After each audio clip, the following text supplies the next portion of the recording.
So guys, narito ang message ni Fiang for Jazz pagkatapos ng kanilang rap battle. This is the morning after. Pinasulat kasi ni Kuya ang mga teens at mga adults ng messages for each other. At ito yung message ni Fiang kay Jazz.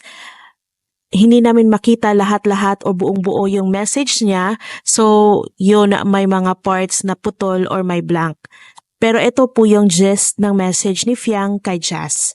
To Jazz from Ali, I don't expect na magagawa mo yun to me cause I thought we're homies.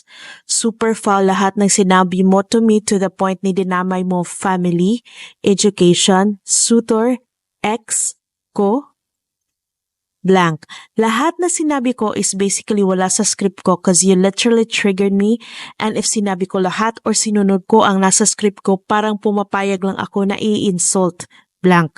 Cause lahat ng nasa script ko nakalagay is lahat joke kasi, blank. Ayoko ma-hurt ko feelings mo ng blank sa isang rap battle lang, blank. Sa mga sinabi ko, blank. I don't think na kaya ko, blank. Ano yung na-build natin, blank. Just don't use education just to win a certain situation.